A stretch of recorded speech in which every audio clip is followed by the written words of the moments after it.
What I Am. Written by Night Breeze. Read by no one and nobody.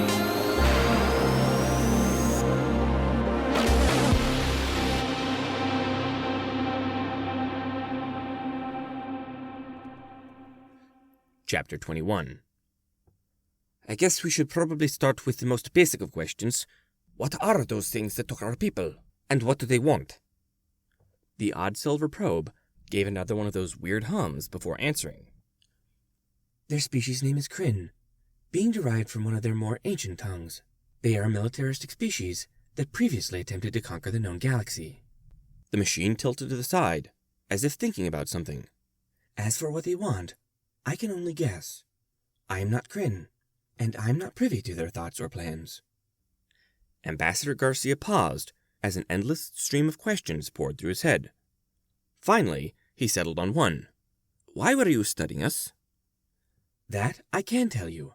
My race is called the Cusin, and physically we are somewhat dissimilar to your kind. There was a faint whirring sound, and a small reptile-like creature appeared on the table between Ambassador Garcia and the strange floating probe. Garcia instinctively pulled back, only to stop when he realized that he wasn't about to be vaporized. Do not be afraid. It is merely a miniaturized projection of an average member of my species. I gathered that, Garcia said, scooting forward a little bit and giving the robot a sheepish smile. He then looked at the projection with interest. If he was going to be talking to more of these things in the future, he ought to become a little more familiar with how they looked. The miniature Cusin was very reptilian in nature. It had a long snake-like tail that it supported itself on, 4 arms, scaly skin, and 4 eyes on a surprisingly human-like head. The head was so human, in fact, that Garcia was pretty certain he had seen this kind of thing in a movie before. It was still obviously alien, what with the scaly skin and all, but the general dimensions and symmetry were still very human-like. You say we're different from each other, but I'm already noticing some similarities, Garcia said as he leaned further in. As you should. The facial structure alone was enough to draw our attention, but that is not ultimately the reason why we study you. The projection disappeared, and was quickly replaced by a projection that was all too familiar to the ambassador. You're here for our brains? Garcia asked, fear shooting into his voice. The robot gave out a soft, jolly-sounding chuckle at that. No, Ambassador. This is not a human brain. This is a Cusin brain. This revelation stunned the ambassador, so much so that he found himself unable to form coherent sentences. How? He started to say, but trailed off as he studied the image from every angle. He was hardly a neurosurgeon, so he couldn't be too certain that it was an identical match. The resemblance was still very uncanny, however. How is this possible? Only the Creator knows why he made us cousins, the probe said, finishing the human's unfinished thought. This is why we study you, why my superiors left me behind, and, if my guess is correct, also why the Kryn have come for you. Ambassador Garcia looked up at the silver probe as a lump formed in his throat. He didn't need the alien to finish. He already could guess what Yavar was implying. Despite this, though, the alien still finished his explanation. We went to war with the Kryn to prevent their conquest of the known galaxy. While the war was costly on both sides, we still defeated them quite handily. So much so that they were never able to successfully capture any of my kind for study. It is only a guess, but I would assume that they are here to study you, in hopes of finding a weakness in my kind. The probe looked like it was thinking for a moment, its focus on the scared-looking diplomat. For the first time since the interview had began, it seemed to consider the state he had put the ambassador in. For being drawn into a conflict in which you have no stake or reason, I am truly sorry. Well, what do you think, Colonel?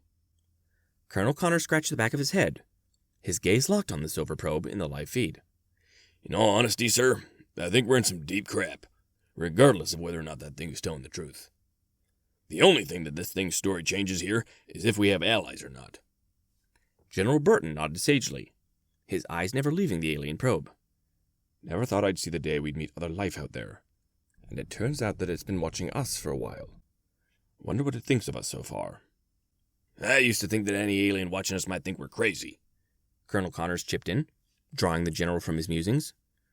The general looked at Connors, the question in his eye prompting Connors to continue. I always figured that we probably looked like savages, sir, fighting our petty, meaningless wars, worshipping our meaningless gods, and dying our meaningless deaths. In all honesty, I figured that if anyone was out there, then they'd definitely gotten past all that before getting into space. And now, Colonel? Connors took a deep, cleansing breath before continuing. Sir, the first thing we hear from an alien outside our solar system is, we're at war. That, coupled with the fact that we apparently have a religious AI on our hands, and I'm starting to think that maybe we aren't as savage as I thought. The general gave the colonel an appraising look. I take it that you don't go to church very often? I stopped going to church the second I was out of my old man's house. The colonel said stiffly. He and I didn't get along. I always thought God was a scam used on fools who didn't know any better. The colonel looked back at the screen, took a shuddering breath, then continued. The aliens believe in God, or gods. Presents two problems, in my opinion. First one is that we don't want to be branded as infidels by a species infinitely superior to us. The general nodded, looking towards the screen, then back at the colonel. And the second? The second is how I'm going to explain to my dad and pastor why I suddenly decided to come back to church and try the whole praying thing again. General Burton snorted at that, desperately trying to keep a straight face. Well, let me tell you this. I'm sure your father will just be happy to have his boy talking to him again. The colonel looked a little sour at that, but did not otherwise respond. That was fine, though, since the colonel wasn't exactly looking to continue the conversation either. Leaning forward, he pressed the intercom button on the console in front of him. Andrew, I've made my decision. Tell our new friend that we're bringing engineers in to help him now. The ambassador on the other end of the screen gave a slight nod, then began to relay the information to the alien creature. To say the creature was happy about this development was an understatement. Colonel Connors listened to the alien gush for a few seconds before giving his general a questioning look. What pushed you over the edge? The general shrugged before straightening out his shirt. Well, just like you said earlier, we're screwed regardless of whether or not this thing is telling the truth. The only thing this changes is whether or not we have some friends out there. The general took one last look at the screen before turning towards the door. Besides, even if we are dealing with a race of religious nuts, it wouldn't hurt to do them a favor or two to get on their good side. Without another word, the general turned and left the room. Colonel Connors took one more look at the console before shivering to himself and following his general out the door. "Hey, Mom, I'm home!" I shouted as I closed the door behind me. My mom turned to me, a smile on her lips as she pulled a casserole out of the oven. "Hey, Alex, I didn't know you were stopping over today. You should have called." I shrugged a little as I hung up my jacket. "I'm not staying for long. Just had a bit of trouble with the module I'm writing. Thought I'd swing by and see how Dad's managing with his new prosthetics." Mom just rolled her eyes and nodded her head towards the living room. "Your father's still as stubborn as always. He's already fallen 5 times this morning alone. See if you can talk some sense into him. Get him to rest if you can." "Will do," I said as I made my way to the living room. As expected, there was Dad, face down on the carpet with his new and old limbs splayed out in all directions. None of them were moving, and he seemed to be trying his best to catch his breath. I noticed that Uncle Jerry was here, and currently sitting on the couch with his feet propped up on the coffee table. You know, Ryan, if you push yourself any harder, I think you'll set a speed record for the fastest person to do the worm, Jerry said blandly as he looked down at his sister's husband. Dad didn't say anything. Apparently, he had tuckered himself out to the point where he couldn't even talk. With a bit of a sigh, I bent down and reached out for my father. "Hey, Dad, you should—" What I was about to say died instantly in my throat as my claws passed straight through my father's back and into his lungs. He gave a strangled gasp that was barely heard above the horrified bellow coming from my uncle. Before I could even register what had happened, though, the world around me seemed to fracture like glass, and a reassuring calm swept through me, drowning out the horror of the scene that I had just witnessed.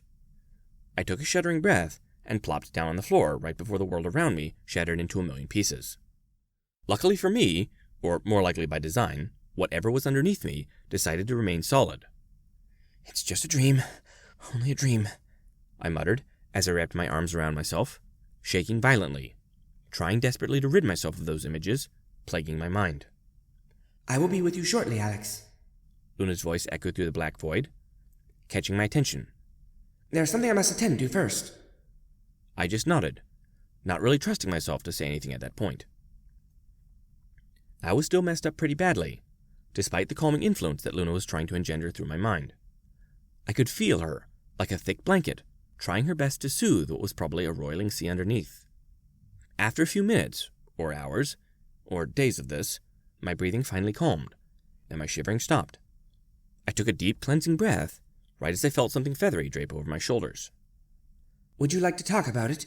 Luna asked, her voice slightly echoing the empty dream space. I took one more breath before shaking my head. No, not now. We've got too many things that are more important to talk about. I couldn't see Luna from my position, but I felt her as she shook her head. It can wait. We do not need to... Yes, we do, I said, as I stood up and wrapped my arms around myself again, though I didn't turn to look at her. I didn't trust myself enough for that yet. Look, I appreciate what you're trying to do for me, and everything you've already done for me, far more than you know, but... I let out my breath in a ragged sigh, my arms falling to my sides as I looked down at the endless dreamscape below us. I'm broken, and a few therapy sessions, even ones as good as these, isn't going to change that. It'll take time. Time that, unfortunately, has better uses right now than helping me work through my personal issues. Feeling less likely to break down completely after saying that, I turned to look at her and noticed that she had a look in her eye that said she didn't quite want to let this go. Luckily, she didn't press the issue. Okay, whenever you're ready, she said, giving me one last searching look before asking her first question. I suppose we should start with something you are more familiar with. Who were the Prometheans that came before you? You seemed to know them. I sighed and shook my head. The Prometheans. They were a civilization that lived almost... Well, I stopped for a bit, then looked around at the blank world around us. How does this place translate time measurements? Is my year the same as yours? The ether tries to match our closest concepts to each other. I know the amount of time you are referring to, and it is a bit longer than what my people measure as a year, Luna said, as she gave me a curious look. Well, the Prometheans, or Greeks, were a civilization that existed over 2,000 years ago, I said wryly. The shocked look on her face was priceless. If they existed 2,000 years ago, just how long was Discord's reign? She asked herself. I looked down at the endless abyss, a lump forming in my throat, as my mind worked furiously. I didn't even want to speculate about that. I was far too busy thinking about the things that I at least had partial answers to give to even know where to begin guessing about the length of the reign of a long-dead god. I don't know. I can at least give a guess as to why they came, and why this Discord was after Yea, though, I said as I gave the princess a rueful smile.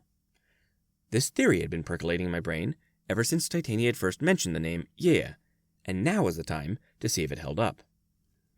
I needed a few more pieces of the puzzle first, though. My guess is a bit out there, and it all hinges on how magic works. What is it that you are unsure about? Luna asked, curiosity burning in her eyes. I took a deep breath, then let it out before continuing. Is it possible to, well, overuse a magical field? To deplete it? Luna nodded at this, an amused look on her face. Of course it is. You've almost done this to yourself on multiple occasions. Luckily, a magical field eventually replenishes itself over time. Otherwise, you would have killed yourself several times over by now. She tilted her head to the side, though, obviously confused at the turn of the conversation. But I do not see what this has to do with the matter at Hoof. I felt both emboldened and terrified at that. Emboldened because it was another fact in favor of my growing hypothesis, and terrified that I had been so close to death, by accident, so many times. I took a couple of deep breaths to calm myself, before continuing. Yes, well, good to know. Anyway, I was kind of wondering about that. About the limits of magic and how far someone could push it. Especially if what Titania said about Discord was true. Luna nodded in understanding. Magic can be unpredictable and dangerous at times. But the only real limits to what it can accomplish is the power available, the field of the wielder, and the imagination and knowledge of the wielder. However, just because someone can do something with magic doesn't mean that they should. There can be any number of unfortunate side effects from even the smallest change, since our universe and the forces that hold it together are very closely knit. Her face suddenly became incredibly serious. And as for Discord, I can personally attest that everything Titania said about that monster is true and more. Idroconicus could bend the very fabric of reality to his whims, and he is not a subject that I or my sister take lightly. I waved her off at that. Yeah, I wasn't doubting, just confirming. And I wasn't intending to toy with this stuff until I knew more anyway. That's not where I was going with this. She looked even more confused by this. Could you please elaborate, then? You said earlier that you had an idea as to why the Prometheans came to our world. I nodded, then looked down towards the void below us. Almost as if in response to my thoughts, though on retrospect that was probably exactly what it was, the scenery changed to show us a beautiful green meadow. Yeah, and it all rests on who the Greeks believed Yea to be. Luna looked around at the changed landscape, obviously intrigued. Tell me, who was this Yea to them then? You must understand, my people weren't always in the habit of figuring out how things worked.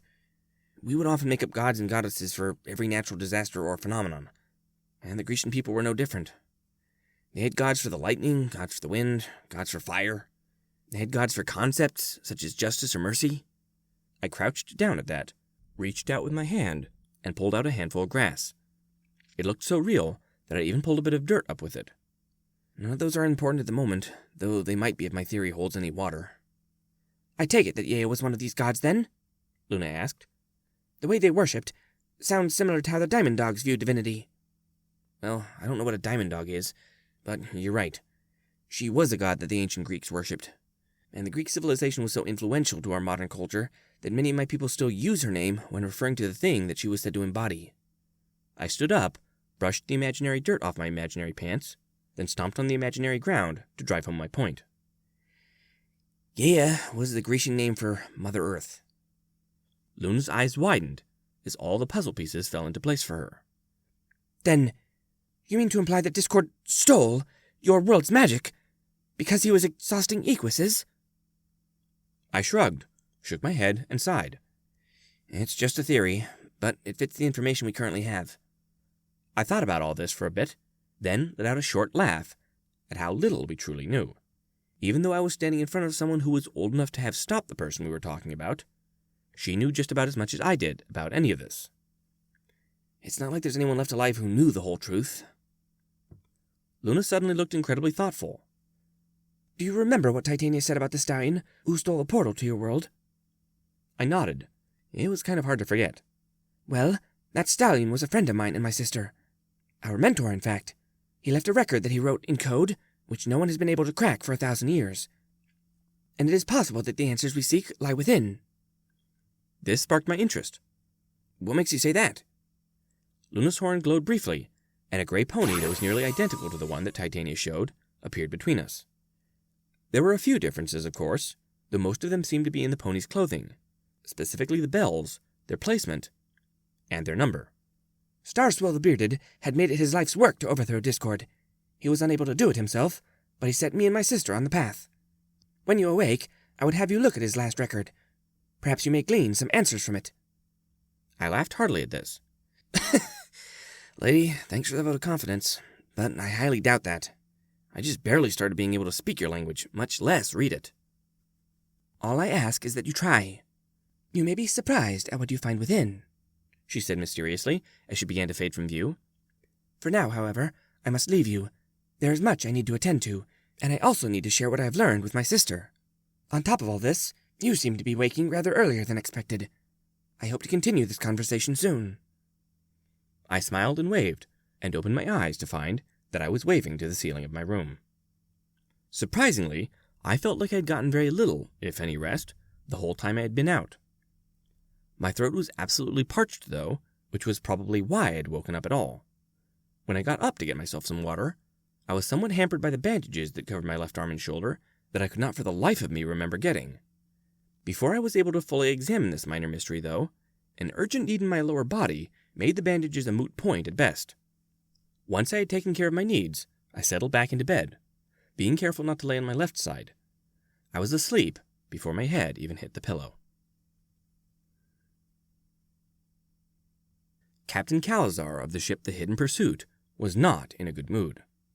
While the scientists under her command had assured her that the latest changes to the test subjects would keep them under their thrall, she couldn't really put that claim to the test.